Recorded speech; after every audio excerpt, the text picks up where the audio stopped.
고린도전서 11장 20절부터 29절 말씀을 교독하겠습니다. 그런즉 너희가 함께 모여서 주의 만찬을 먹을 수 없으니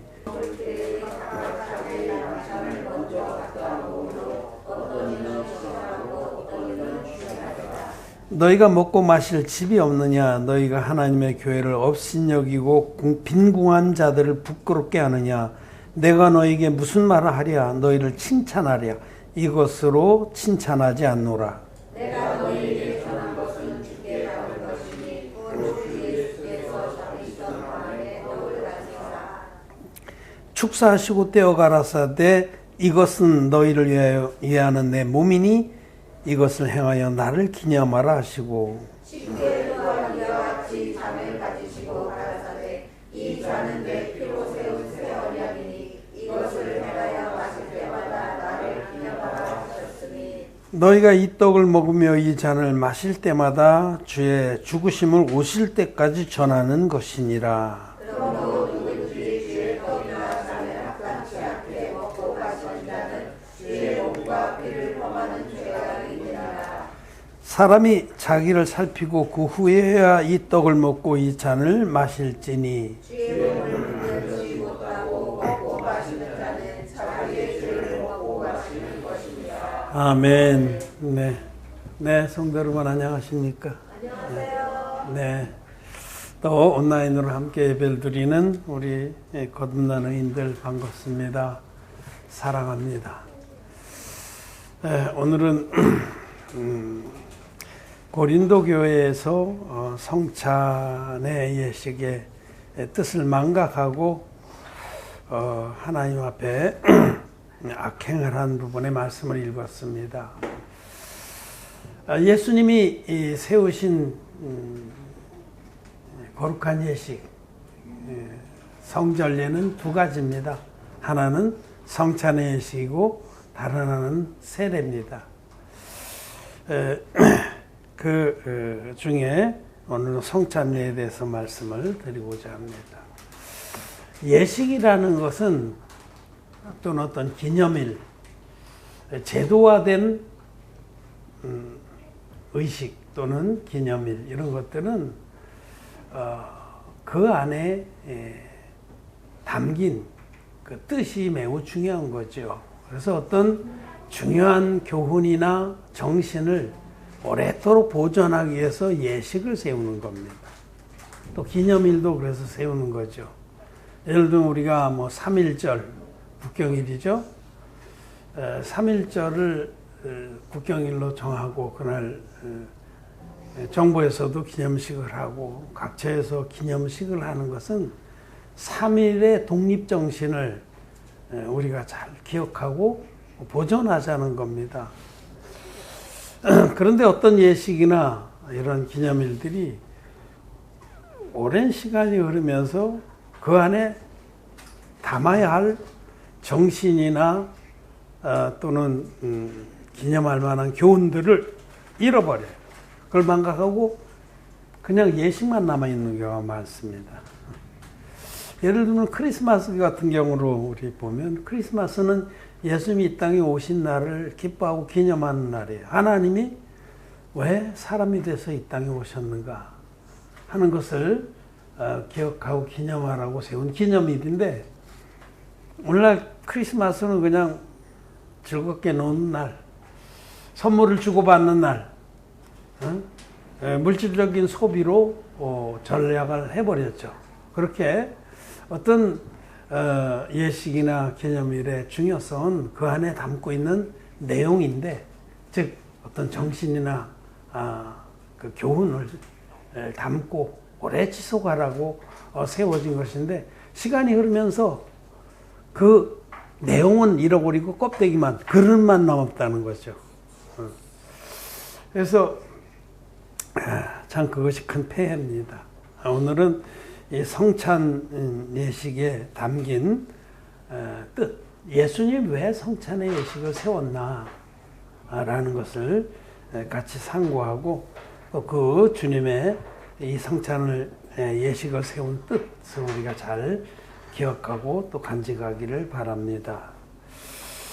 우리가 읽은 오늘 고린도전 11장은 고린도 교회에서 이 성찬의 예식이 망가졌다고 할까요? 뭉개졌다 할까요? 성찬의 예식이 아주 헛되이 전락한 것을 볼 수가 있습니다. 이 고린도전서를 읽어보면 초대교회에 저들이 모여서 예배드리는 그 대강의 모습을 알 수가 있습니다. 그래서 그들이 모이면 먼저 찬양을 하고, 우리도 먼저 모이면 찬양을 하듯이, 그 다음에 말씀을 나누고, 그 다음에 이제 방언이나 예언이 있었어요. 세 번째로. 그리고 나서 그 다음에는 성찬을 나눴습니다. 그렇게 예배가 진행됐다고 볼 수가 있어요. 그때 당시에 뭐 주보가 있는 것도 아니고 그런 것을 통해서 세세한 순서는 알 수 없지만 대개 초대교회 때의 예배의 그 순서가 대략 그랬다라는 것을 알 수 있습니다. 고린도전 14장에 보면 14장 한 2장 넘기면 14장 6절에 그런즉 형제들아 어찌할꼬 너희가 모일 때 각각 찬송시도 있으며 가르치는 말씀도 있으며 계시도 있으며 방언도 있으며 통역함도 있나니 모든 것을 덕을 세우기 위하여 하라. 이 예배의 전반부는 말씀의 예식이에요. 하나님께로부터 말씀을 듣고 말씀을 믿고 또 순종하는. 근데 이제 후반부는 성찬. 그리고 나서 이 말씀의 전례가 끝나고 나면 성찬을 했습니다. 이렇게 두 파트로 나눠질 수. 여기에 보면 통역과 방언과 예언에 관한 부분인데 이것은 초대교회 때는 아직 성경이 없었습니다. 신약 성경은 기록되기 전이고 정경으로 확정되기 전에요. 그러니까 구약의 말씀을 주로 바탕으로 예수님에 대한 것을 사도들이 또 제자들이 예수님으로부터 직접 듣고 전해 들은 것들을 전하는 게 바로 설교였죠. 말씀. 그러면 그때의 그 통역 예언이나 방언은 뭐냐? 그때 성령으로 인해서 그들이 하나님의 뜻을 받아서 전한 거예요. 그게 말하자면 기록된 말씀이 아니라 spoken word, 배언케 한 말씀. 그래서 이것은 이제 성경이 그 정경으로 확정된 다음에는 사실 큰 의미가 없는 거예요. 그런 거 잠정적으로 하나님이 허락하신 거죠. 자, 중요한 건 전반부에 먼저 말씀으로 저들이 영혼이 배불리 먹은 다음에 성찬의 예식을 통해서 그들은 식사를 한 겁니다. 식사의 한 부분이 성찬이에요. 먼저 그때는 그 성도들이 어느 집에 모였단 말이에요. 좀 공간이 넓은 집. 그때 각기 자기 음식을 가져왔습니다. 빵을 구워서 가져오고 포도주들은 가져오고 각기 자기 것을 갖다가 한쪽에 놔두고 예배를 진행했어요. 그 다음에 말씀의 예식이 끝나면은 말씀의 전례 부분이 끝나면 그때 이제 그 예배를 주관하는 종이 인도자가 그 음식의 일부를 가져다가 먼저 빵을 들어서 하나님께 감사의 기도를 드리고 떼어서 나눠주면서 받아 먹으라. 이것은 너희를 위한 내 몸이니라. 예수님이 세워주신 예식 그대로 진행을 했어요. 그리고 포도주를 한 잔 따라서 또 하나님께 감사의 기도를 드리고 받아 마시라. 이는 너희를 위하여 흐린 내 언약의 피니라 하고 돌려 마신 다음에 그 성찬의 예식을 통해서 예수님이 이 땅에 육신을 입고 오셔서 자기들의 죄를 어떻게 없애주셨는지를 기억하고 기념한 후에 남은 음식을 가지고 각자 가져온 음식을 골고루 나눠 먹었어요. 골고루. 응? 자매님 이것도 좀 들어보세요. 이번에 새로 농사진 밀로 구운 떡인데 부드럽습니다. 형제님 이 포도주 좀 마셔보세요. 이거는 좀 묵은 건데 묵은 포도주인데 신선한 맛은 없어도 아주 깊은 맛이 있습니다 하면서 자기들이 갖고 온 거를 내 것이라고 여기지 않고 골고루 나눠서 부자든 가난한 자들은 같이 상에 참여했단 말이에요. 그런데 여기 읽어보면 고린도전 11장에 예배에 와서 말씀을 진행하는 동안에 저들이 한쪽 구석에서 자기가 갖고 온 음식을 내놓지 않고 자기가 먹어버린 거예요. 자기 걸 찾아다가 자기 혼자 야금야금 뜯어먹고 또 마시고 그래서 어떤 자는 이미 취해서 막말로 자빠져 잤습니다. 이 상황을 우리가 알 수 있어요. 어떤 자 벌써 취했어. 너무 많이 마셔가지고 다 같이 골고루 그냥 포도주는 그 음식을 먹는데 음료입니다. 그렇게 취하라고 먹는 거 아니에요. 거듭난 우리들은 모든 일에 다 절제를 하는데, 그러니까 이게 이 고린도 교회는 고린도 전후서를 읽어보면 정말 반면교사로 삼을 만한 교회. 이러면 안 된다. 이러면 안 된다라는 것만 골라서 한 교회입니다.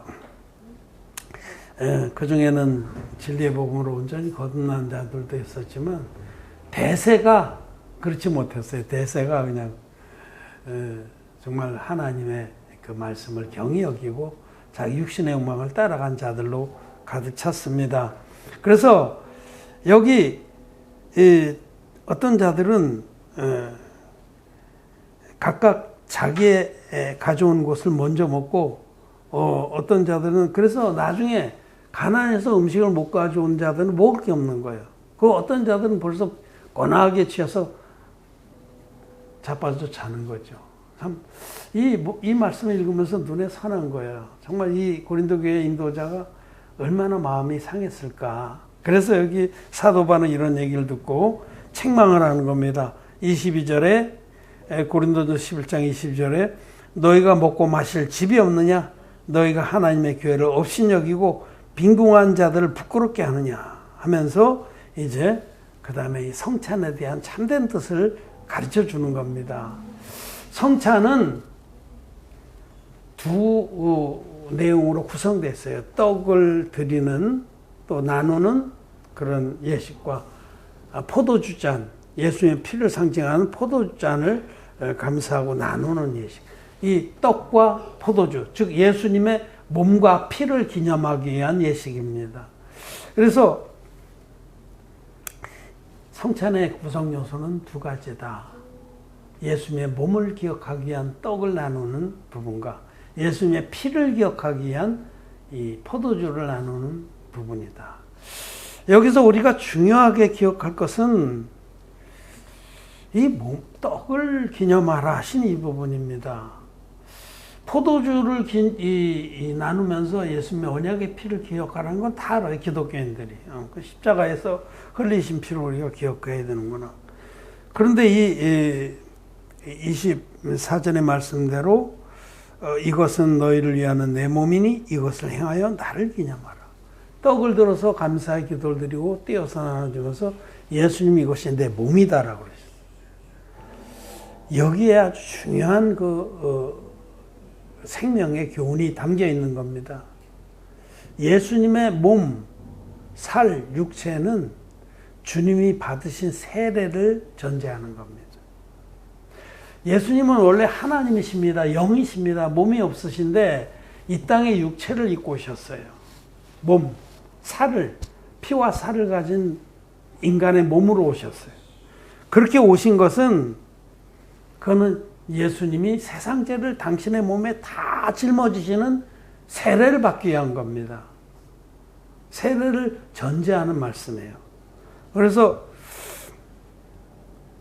여기 이 성찬의 예식을 전체적으로 가르친 다음에 28절에 너희가 이 떡을 먹으며 이 잔을 마실 때마다 주의 죽으심을 오실 때까지 전하는 것이라. 이 성찬을 세운 목적이 주님이 이 땅에 육신을 입고 오셔서 당신의 몸으로 드려주신 한 영원한 제사를 주님이 다시 오실 때까지 우리가 기억하고 전파하라는 겁니다. 그 목적이 분명히 이것이에요. 성찬 예식은 그냥 하나의 예식, 그냥 순서가 아닙니다. 우리는 자주 성찬 예식을 하지 않지만 네팔의 사우드 목사님은 아주 자주 하시더라고요. 잘하는 겁니다. 근데 정말 그 참된 뜻을 알고 하시길 바라고 또 그럴 줄 믿습니다. 이 성찬 예식에서 한 절반 부분에 해당하는 그 떡을 들어서 기념하고 그것이 예수님의 몸을 상징하는 것이다 라는 것은 예수님이 받으신 세례를 정확히 지적하는 말씀입니다. 예수님은 하나님이신데 육신을 입고 오셔서 자기 몸으로 한 영원한 제사를 드려주셨습니다. 그것을 이 고린도전서 15장에서는, 오늘 고린도전서니까 그냥 쫙쫙 바로 보면 되네. 15장 3절 4절 말씀, 내가 받은 것을 먼저 너희에게 전하였노니 이는 성경대로 그리스도께서 우리 죄를 위하여 죽으시고 장사 지낸 바 되었다가 성경대로 사흘 만에 다시 살아나사. 예수님은 성경대로 우리 죄를 위해서 죽으셨다가 성경대로 다시 살아나셨다라고 말씀을 합니다. 여기서 성경은 구약 성경인데, 구약 성경에서 속죄 제사는 반드시 세 가지 요건이 충족돼야 됩니다. 첫째는 흠없는 제물이 있어야 돼요. 둘째로는 죄인이 그 머리에 안수해서 자기 죄를 넘겨야 돼요. 셋째로는 그 제물이, 양이나 염소가 목이 끊겨서 피로써 죄값을 지불해야 돼요. 이 세 가지 요건은 반드시입니다. 반드시. 이거는 어느 하나도 빼놓으면 하나님이 연락하시질 않습니다. 이게 성경대로 죄를 사함받는 구약의 제사법이에요. 그런데 예수님이 이 방법대로 우리 죄를 위해서 죽으셨다는 겁니다. 그분은 하나님이신데 성령의 능력으로 처녀 마리아의 몸에서 육신을 입고 오신 분이에요. 예수님은 근본이 하나님이시다. 죄를 알지 못하는 흠없는 어린 양이다. 그 예수님이 30살 됐을 때, 때가 참에 요단강에 오셔서 세례 요한이라고 하는 인류의 대표자에게 안수의 방식으로 세례를 받았어요. 두 번째가 받으신 세례가 안수입니다. 구약에. 그 세례로 전 인류의 죄가 예수님께 다 넘어간 겁니다. 예수님이 그때 세례 요한에게 준엄하게 명령하시기를 이제 허락하라. 우리가 이와 같이 하여 모든 의를 이루는 것이 합당하니라. 너는 내 머리에 안수를 해라. 너는 인류의 대표자가 아니냐. 네가 내 머리에 안수함으로 전 인류의 죄가 나에게 다 넘어오게 되어 있다. 이게 하나님 법이다.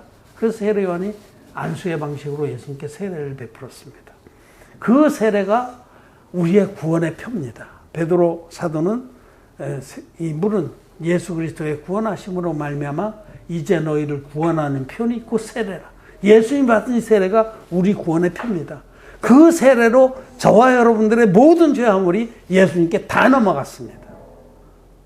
그래서 예수님이 세례받은 이튿날 보라 세상 죄를 지고 가는 하나님의 어린 양이로다 라는 증거를 받고 십자가로 가셔서 3년 후에 십자가로에서 못 박혀서 당신의 몸에 모든 피를 쏟아서 우리의 모든 죄, 당신이 세례로 짊어진 죄를 깨끗이 갚아주시고 다 이뤘다 하시고 돌아가셨다. 사흘 만에 부활하셨습니다. 예수님이 이 땅에 육신을 입고 오셔서 물과 피로, 요단강의 세례와 십자가의 피로 인류의 죄를 다 없애주신 이 사건을, 이것을 복음의 원형이라고 해요. 사도 요한은 그래서 예수 그리스도를 가르쳐서 이는 물과 피로 임하신 자니 그 예수 그리스도라. 요단강 물에서 받으신 세례와 십자가에서 흘리신 피로 저와 여러분들의 모든 죄를 주님은 완벽하게 영원하게 깨끗이 없애 주셨습니다. 여러분 믿습니까? 이 주님이 자기 몸을 한 제물로 드려서 이루어지신 영원한 속죄의 제사를 담고 있는 온전한 복음, 즉 성령과 물과 피의 증거가 합하여 하나인 복음. 사도 요한은 증거하는 이가 세 분이시니 성령과 물과 피라, 이 셋이 합하여 하나이니라 했는데, 예수님은 하나님의 아들이시다. 성령의 증거. 예수님이 요단강물에서 받은 세례로 인류의 모든 죄를 단번에 다 짊어지셨다. 물의 증거. 예수님이 십자가에서 흘리신 피로 다 이뤘다 하기까지 우리의 죄를 깨끗이 갚아주셨다. 이 세 가지 증거를 온전히 갖고 있는 복음이 성경대로의 복음이고 원형의 복음입니다. 사도들이 받았고 전했던 복음입니다. 이 복음을 절대로 잊지 말고 주의 오실 날까지 전파하라고 그 목적으로 세우신 것이 성찬의 예식입니다. 따라 성찬의 예식에서 떡을 들어서 감사의 기도를 드리고 떼어 나눠주면서 받아 먹으라 하는 이 부분, 떡의 예식은 예수님의 세례를 절대로 잊지 마라. 예수님 받은 세례의 능력과 비밀을 끝까지 간직하고 전파하라는 것이고, 그 포도주 잔을 들어서 기념하고 간직하고 전파하게 하신 것은 예수님 피의 능력과 그의 피 안에 담겨있는 하나님의 사랑을 절대로 잊어버리지 말고 주의 날까지 간직하고 전파하라는 겁니다. 이 두 가지입니다. 온전한 복음에는 예수님의 그 살과 피의 이 두 가지 요소로 구성되어 있습니다. 온전한 복음은 예수님 받은 세례와 예수님이 흘리신 이 피의 두 가지 이 중요한 그 생명의 요소로 구성되어 있습니다. 그래서 사도 요한은 5,000명을 먹이신 기적 후에 그들에게 생명의 양식에 대해서 말씀하실 때에 내 살을 먹고 내 피를 마신 자는 영생을 얻는다. 피만 마신다고 안 하셨어요. 내 살을 먹고 내 피를 마시는 자. 내가 육체를 입고 와서 세례를 받아서 육체를 입고 오신 목적이 죄를 넘겨받기 위한 겁니다. 뭐가 실체가 있어야 죄를 넘기죠. 영으로 오셨으면 어디다 넘기겠어요, 세례가. 인류의 대표자가 준비되어 있는데 영으로 오셨어. 어디 계신지 알지도 못해. 그럼 세례원이 어떻게 죄를 전가시키는 일을 하겠어요? 예수님이 육체를 입고 오신 것은 세례를 통해서, 안수의 형식으로 받은 세례를 통해서 인류의 죄를 다 넘겨 받으시기 위한 겁니다. 그래서 내 살을 먹고 내가 받은 세례의 능력을 믿고 내 피를 마신 자는, 내가 흘린 피의 능력을 믿는 자는, 이 두 가지를 다 믿는 자만이 죄사함을 받고 영생을 얻는 겁니다. 성찬의 예식안에는 온전한 진리의 복음이 함축되어 있습니다. 성찬의 예식은 원형복음을 담고 있는 그릇입니다. 성찬의 예식이 그것이 하나의 그릇이라면 그 안에 담겨 있는 것은 원형의 복음이에요. 성경대로의 복음입니다. 그것을 주의 날까지 간직하고 전파하라고 세워주신 예식이 성찬의 예식입니다. 그러나 오늘날 기독교인들은 그 뜻을 모르고 그냥 떡을 먹을 때 그냥 이거는 포도주 마실 때 미리 안주로 먹는 건가 보다. 미리 안주를 먹고 포도주 마시려나 보다. 이렇게 생각하는 겁니까? 아닙니다. 그거는 주의 몸과 피를, 주의 살과 피를 범하는 겁니다. 복음을 뭉개는 겁니다.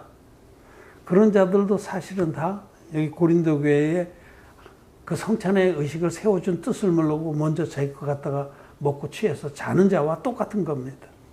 그러므로 여러분, 우리는 성찬의 예식을 세워주신 주님의 뜻을 망각해서는 안 되고, 오히려 더 깊이 성찬을 행할 때마다 나를 위해서 우리 주님이 하나님이신 그분이 육신을 입고 오셔서 당신의 몸으로 한 영원한 제사를 드려주셨구나. 물과 피로 임하셔서, 즉 요단강물의 세례와 십자가의 피로 우리를 모든 죄에서 흰눈같이 깨끗이 씻어주셨구나 하는 이 주님의 사랑의 메시지를 기억해야 할 것입니다. 요한일서 4장 2절 말씀으로 말씀을 정리하고 마치겠습니다. 하나님의 영은 이것으로 알지니 곧 예수 그리스도께서 육체로 오신 것을 시인하는 영마다 하나님께 속한 것이요. 이 말씀, 예수님이 육체로 오신 것을 시인한다 또는 부인한다, 이것을 기독교의 설교자들, 신학자들은 영재주의자들을 말하는 거다라고 얘기를 합니다. 아주 틀린 말 아니에요. 기독교 영재주의가 초대교회에 많은 폐해를 끼친 것도 사실입니다. 그들은 예수님이 실제 몸을 입고 오시지 않았다. 그냥 가연설, 사람처럼, 눈에는 사람처럼 보였지만 사실은 실체가 아니다. 가연설, 가짜로 보이게 오신 거다. 그런 기독교 영지주의자는 이단입니다. 그러나 이 말씀은 그런 수준이 아니에요. 예수께서 육체로 임하신 것을 믿는 자와 믿지 않는 자, 예수님이 육체를 입고 오신 목적이 뭡니까? 세례로 인류의 죄를 당신 몸에 짊어지기 위한 겁니다. 이 말은 예수님이 육체로 오신 것을 시인한다는 것은 예수님이 사람의 몸을 입고 오셔서 요단강에서 받으신 세례로 인류의 모든 죄와 모를 당신 몸에 다 짊어졌다는 것을 믿는 자를 말해요. 육체로 임하신 것. 이걸 부인하는 자는, 아이고 예수님이 십자가에서 돌아가신 것으로 됐지 뭐하러 세례를 받아? 그냥 그거는 메시아 선포식이에요. 그냥 그 정도로 무시해버리는데 그런 자들이 바로 예수님이 육체를 입고 오신 그 뜻을 망각하고 뭉개는 겁니다. 예수님의 떡을 무시하는 겁니다. 그래서 여기 예수 그리스도께서 육체로 오신 것을 우리는 신합니다. 그 안에 담긴 그 계시, 함축, 함의라고 그러는데 담겨진 뜻이 육체로 오셨기 때문에 세례요한은 예수님에게 안수 형식으로 세례해서 인류의 죄를 단번에 예수님께 넘길 수 있었던 겁니다. 예수님 육체로 오신 것을 시인한 영은 거듭난 자들 뿐이에요. 거듭난 자들은 하나님께로부터 난 자입니다. 그래서 여기 예수 그리스도께서 육체로 오신 것을 시인한 영마다 하나님께 속했다. 하나님께로부터 났다라고 말씀하는 겁니다. 여러분, 우리는 예수님이 우리의 죄를 흰눈같이 실제로 없애주신 것을 믿습니다. 그건 실제입니다. 상징이 아닙니다. 예수님은 구제불능의 우리들을 사랑하셔서 아버지의 뜻을 쫓아서 육신을 입고 이 땅에 오셨습니다. 2000년 전에. 그리고 때가 참에 제사장이 기름 부음을 받는 나이는 30살이 되매 제일 먼저 하신 일이 요단강 물에 가셔서 인류의 대표적인 세례요한에게 안수의 방식으로 세례를 받아서 인류의 죄를 당신의 몸에 다 짊어지고 구원의 복음을 전파하기 시작한 거예요. 이제 너희들은 죄가 없다. 내가 너희들의 죄를 일방적으로 없애주러 온 하나님의 메시아다. 하나님의 어린 양이다. 그래서 복음을 전파하시다가 3년 반 후에 그 구원의 사역을 완성하신 것이 십자가의 피입니다. 그래서 진리의 복음은, 하나님의 구원의 복음은, 성경대로의 복음은 예수님이 하나님의 아들이시다. 그분이 요단강물에서 받으신 세례로 우리의 죄를 다 담당하셨다. 그리고 십자가에서 흘리신 피로 다 이루었다 하기까지 대속하셨다. 이 세 가지, 성령의 증거와 물의 증거와 피의 증거로 구성된 원형의 복음 외에 다른 복음은 없는 겁니다. 그리고 이 원형의 복음을 끝까지 믿고 지키고 전파하라고 세워주신 예식이 성찬의 예식입니다.